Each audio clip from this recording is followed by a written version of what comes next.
Hello, football fans. Welcome to the CIS part of the Rouge Radio podcast on rougeradio.com. I'm Kevin Garbuio, and I'm joined by the Score's Donnovan Bennett. Thanks for joining us, Donnovan. Oh, my pleasure. So last time we spoke, we talked about the Ottawa situation and them running that wing tee from the 1960s and trying to force a wing tee on this era of football and how it wasn't going to be successful. Recently, we found out that there was a player revolt in Ottawa, and now we've been told that Coach Echeverry has been relieved of his duties. Give us some insight on that, because it looked like they were starting to turn the page as they had a close matchup with Queens on Saturday.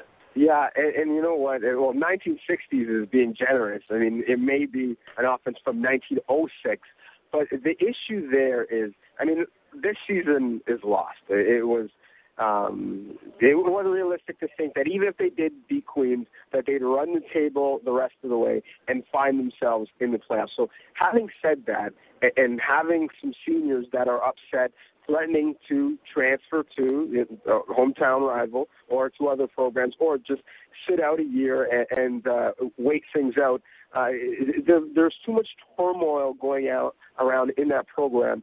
And it's not even about the guys who are there. It's the guys who you need to get there, because they're far away from being a Vanier Cup contender right now, that you need to get there to compete at a high level. And you tell me, how are you going to recruit a high-level quarterback, and that's what you need to win in the Canadian game, when you're, reverse pivoting and handing the ball off 50 to 55 times a game? How are you going to recruit a high-level running back, someone who feels they deserve all the touches, when they're going to not be playing traditional running back 7 yards deep? They're going to be playing offset wing, and they're going to be splitting the touches with all the other 6 or 7 backs that they look to give the ball to. So I know that he was trying to change the mindset, trying to do something different, but the issue is, for the players, they feel like he tried to reinvent the wheel. They felt they had a spread offense that was successful. They were in the Yates Cup just a couple years ago and were a couple minutes from winning that Yates Cup, let's not forget. Liram Hiralahu field goal had them, knocked out, and that Yates Cup was at home. They were the favored team. So you move from that to an offense that was so explosive that it had 3 guys among the CIS leaders in receiving. It had Brad Sinopoli being drafted with a year of eligibility left on the table by the Calgary Stampeders, to something that is the diametrical opposite. It's hard for kids to wrap their head around, and I think that was the issue. And I'm not saying that Aaron Colden or one of the Ottawa GD players would have done this, but at the end of the day, when you're practicing your old offense without your new coaches, what's stopping them from going in a game and saying, I know what you called, I'm going to call whatever I want on the field?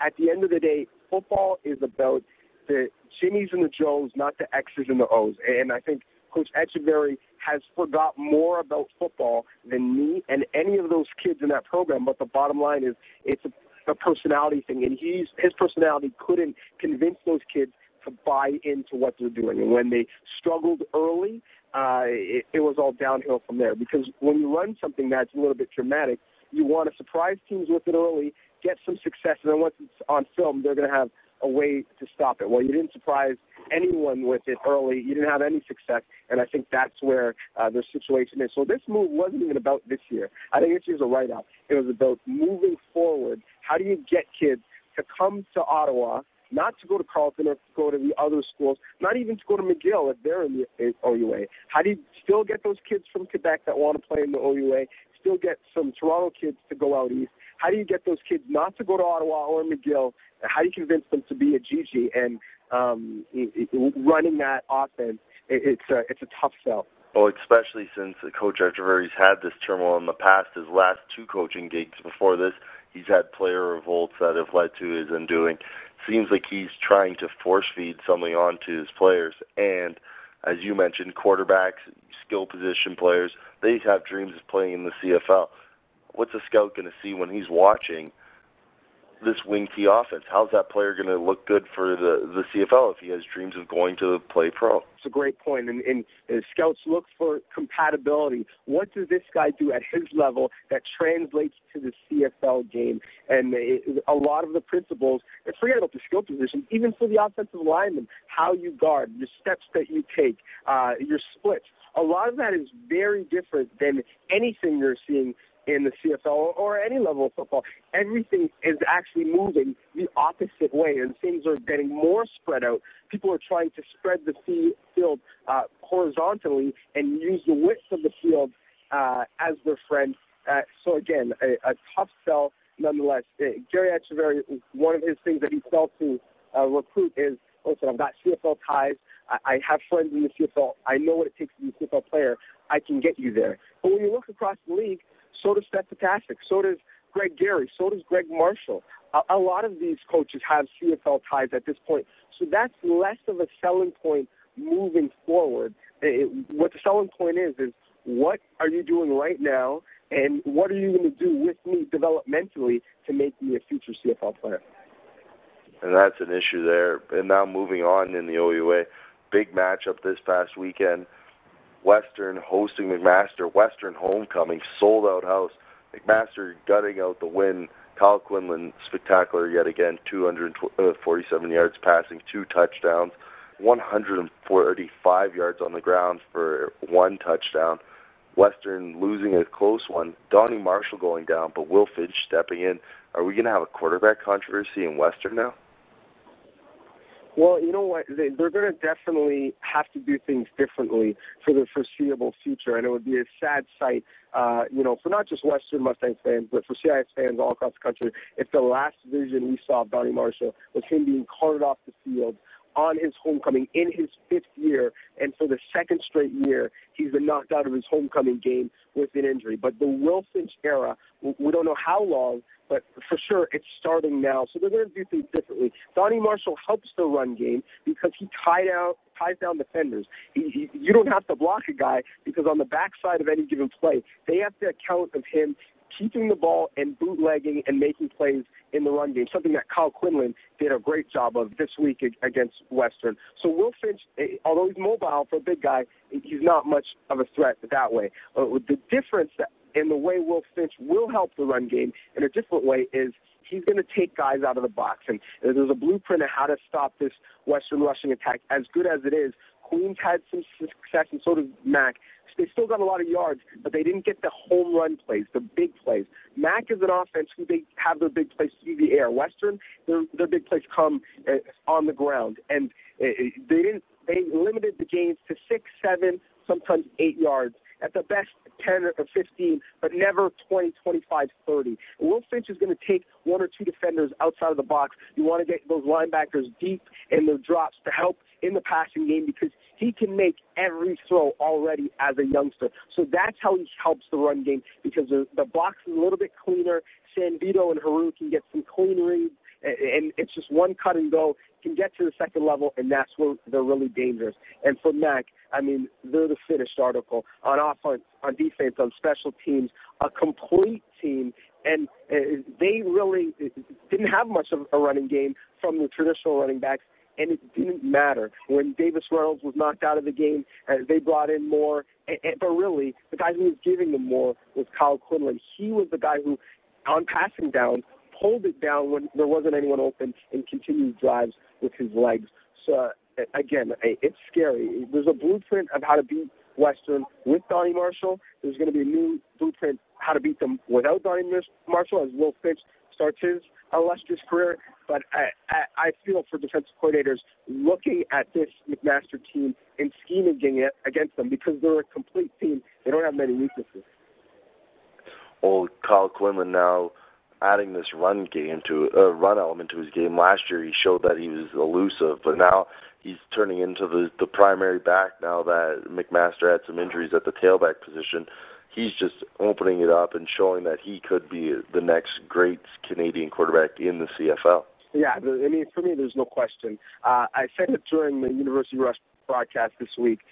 If guys who are from Division II and Division III and Division I AA schools who've had great careers, who've broken school records and thrown the ball all over the place, if they're getting a shot, to hone their craft in the CFL because of their great passing abilities and their ability to move.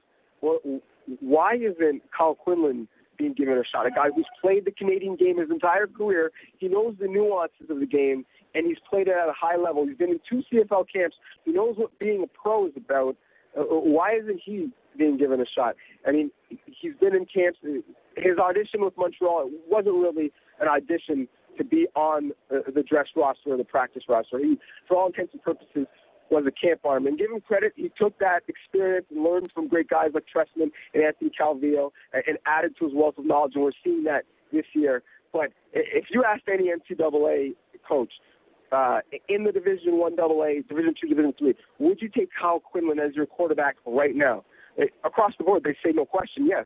So if that's the case, why are we giving him a bias because he wears a McMaster uniform and McMaster happens to be a Canadian university? Great question. I think Quinlan will have a great career if he gets that opportunity in the CFL, especially seeing how Sinopoly's managed to etch his way, now 3rd string in Calgary.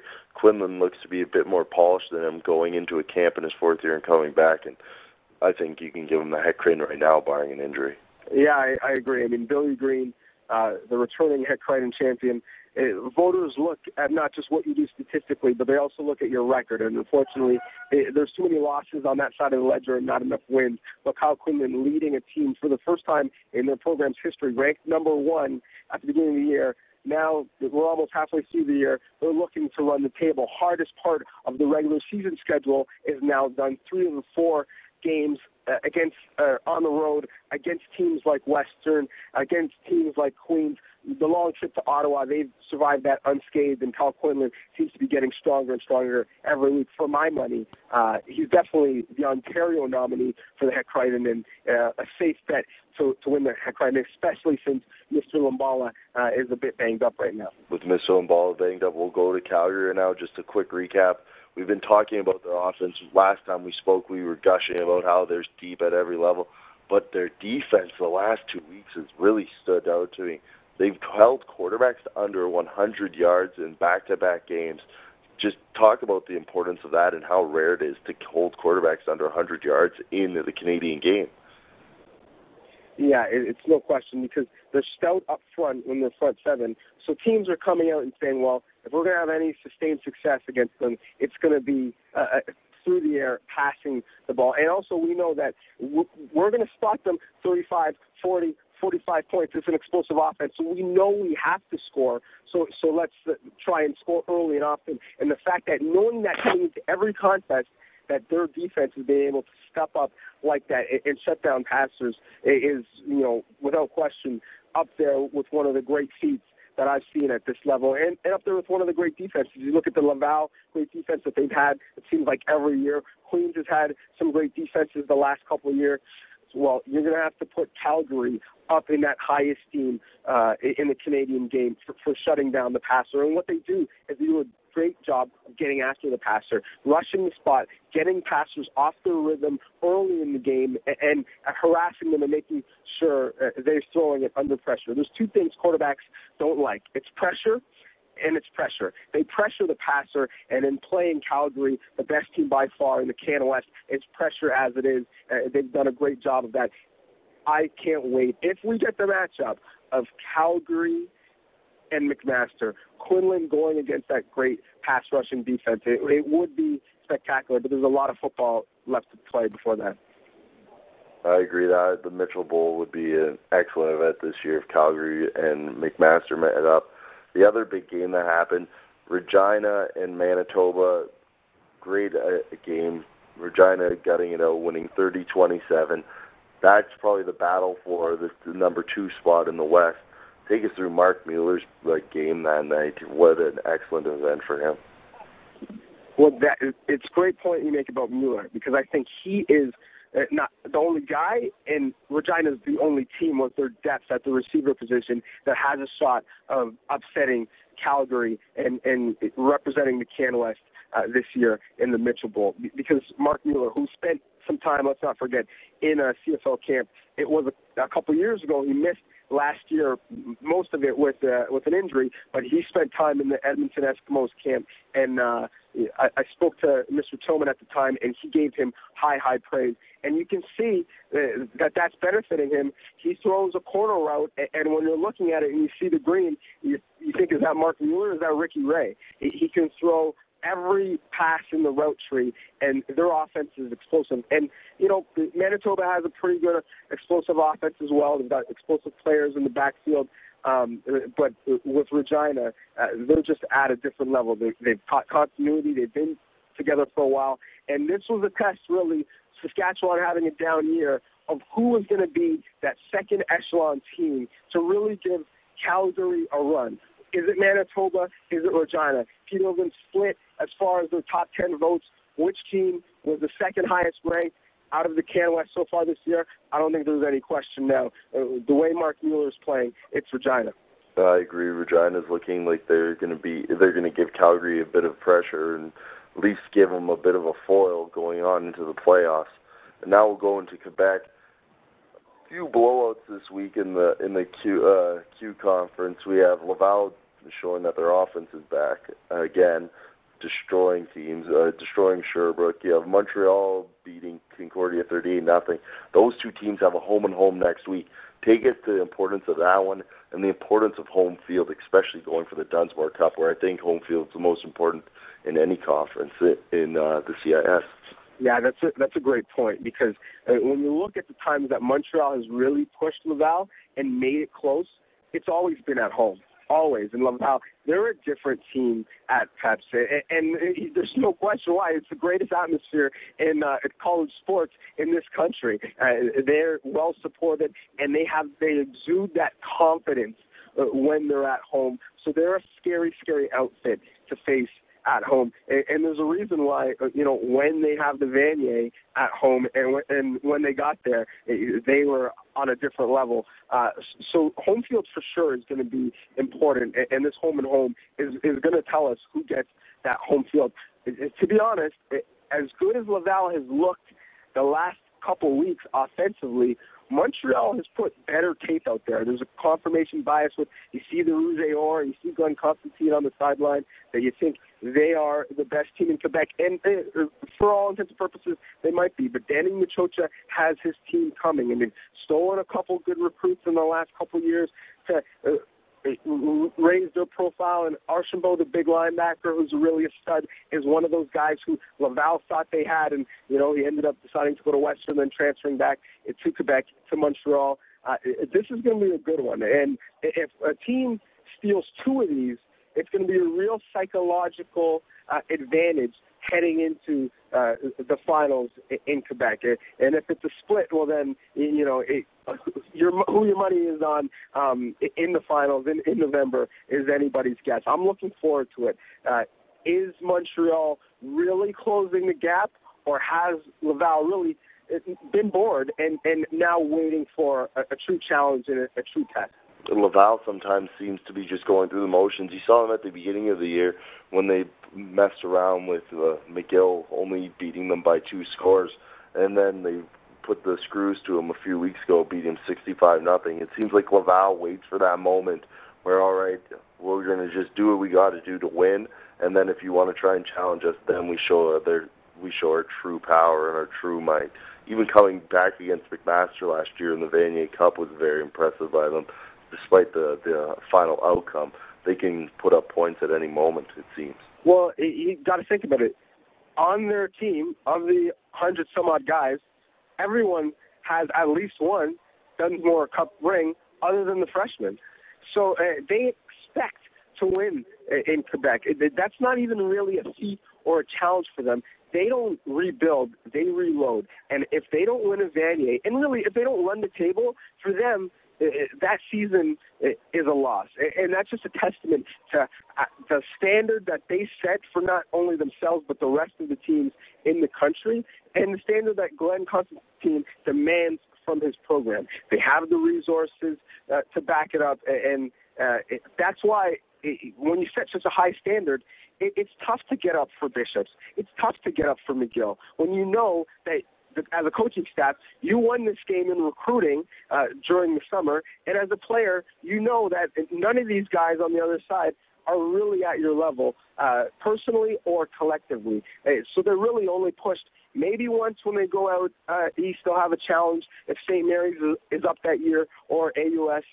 In the last couple of years, it's been Acadia, and that battle with Montreal. But otherwise, Sherbrooke sometimes maybe, but these guys know going into every game that they're expected to win it, and to win it big. And if they don't win it big, it feels like a loss by everyone in the nation. Everyone's saying, what's wrong with Laval? And I'm one of them. I expect them to win big every night. The standard has been set so high in Quebec City that they expect blowouts all the time. They expect every play to go for a first down, and every play defensively to be a loss of yards. And it's like you give a mouse a cookie, it's going to ask for some milk. They want more and more and more from that franchise, and it's not a bad thing. It's a good thing. So now they've worked out some kinks, and we'll see if Glenn Constantine has his team's attention, because to be able to compete in November, you have to compete every week, no matter the competition, to continue to get better. That's the one thing that McMaster did last year, is they got better as the year went on, and they've continued to get better ever since. Well, I agree with that. And the winner of the Dunsmore Cup will be hosting the winner of the Loney Bowl in the AUS. This year, the AUS, only one team with a winning record, the Acadia Axemen at 3-1. The other three teams all at 1-3. Down year for the AUS. Touch on that a little bit. Why the AUS seems to have gone. Just teams seem to be in flux, except for Acadia, the only team that has some sort of stability. Well, I mean, some of it is just left to random chance. There's only 4 teams in the AUS. So, I mean, of the teams in the country, it's just random that at the same time, 3 of the 4 teams in the AUS are down, and they're struggling. But also, they've been hurt by the 5-7 rule. And a lot of people talked about the Can West being hurt by it. For me, the AUS is hurt by it as well, because a lot of mature students coming from Ontario that wanted to play and went to college first and wanted to play and get the university experience, they would take their talents out east. And Blake Mill, when he was out there, did a great job of getting a lot of those older guys. And the other thing is, you look at the homegrown football. Go through rosters and depth charts and look at where guys are from. And in the OUA, a lot of guys from Ontario. In Quebec, even more guys from Quebec. And in the Can West, a lot of guys from the Prairies or from British Columbia. In the AUS, a lot of the great players are not necessarily from the Maritime provinces. They're guys from the other provinces that didn't get looks at schools in their home region and had to take their talents out east. So you're looking at a secondary talent pool as far as recruiting goes, and that's why I think they're down. St. FX, look how many good players they have in the pros. They used to get the elite athlete out of the GTA or out of the Montreal area. Well, in the last couple of years, they haven't been able to secure that talent, and you're only as good in the season as you are in recruiting, and that's why I think the AUS is down. And really, the team that is hurt by it is Acadia, because no one has any idea how good Coach Cummins' team is, because they don't really have a lot of teams pushing them in the AUS. And you saw this week, they didn't necessarily win convincingly, so it's tough to even put them in the top 10. And a lot of people out east feel like, we don't watch the football out east and that we're giving the league a tough shake. But when you play the Quebec teams and you don't equip yourself very well, it's tough to give you the benefit of the doubt. Well, I agree with you there. I'm a voter just as well as you, and when I'm watching Acadia play and think, I want to put them in the top 10. You want to put an AUS team in the top 10, but they're not blowing teams out, and you know the level of play that they're playing against, and they don't have the body of work as Laval does, so we forgive Laval when they don't blow out Bishops, but when Acadia doesn't blow out Mount Allison, we're thinking what's wrong with it? Why are they playing down to their competition without the body of work of Laval that Laval would have? Well, here's a question for you, and I have that dilemma every week. You have Windsor, with great athletes, blowing some teams out, or Guelph with great athletes blowing teams out. Can I put another OUA team in the top 10 and take Acadia out? Here's the question for me for the AUS. If, let's say, God forbid, Graves injures himself on the first play of the game in the Lonely Bowl, and now you have down a punter and your best player, and arguably the best player in the conference, and they get upset by whoever, St. FX or St. Mary's, you're going to have representing your conference possibly a team with a losing record in the national semifinal. When that proposition is even possible, it's tough for the national audience to take your conference seriously. I agree. Imagine having a team say, right now Mount Allison is hosting a playoff game. If you go through the math, I think they might be hosting the semifinal. Say Mount Allison has to go and play at Laval, Pep Stadium, night game on national television. Imagine that. That wouldn't the AUS be looking bad for years to come after that. And what it does is it hurts the competitive balance in the country, because you have Laval. I mean, it's not over until it's over, and that's why you play the game. But you have Laval, for all intents and purposes, playing a controlled scrimmage, while on the other side of the country, you have, for me, the two best teams in the country, Calgary and, whoever comes out of the OUA, let's say it's McMaster, but even if it's Queens or Western, beating the hell out of each other just for the right to face Laval. People have talked about possibly the AUS and the Can West amalgamating. I don't know if that would help the AUS or even hurt it even more so. But it'll be interesting to see if this is just something that's cyclical or if it's a trend and it continues and it exacerbates itself moving forward. Well, I agree with that. This could be a trend, or it could be just teams on a down year. We'll have to see for time to come. St. Mary's obviously in flux because of the new coaching staff. Mount Allison trying to get back up, and X having a down year. We'll have to see what comes with that. Thanks for joining us, Donnovan, again on the Rouge Radio podcast. We really appreciate your time. Oh, thanks for having me. Love it.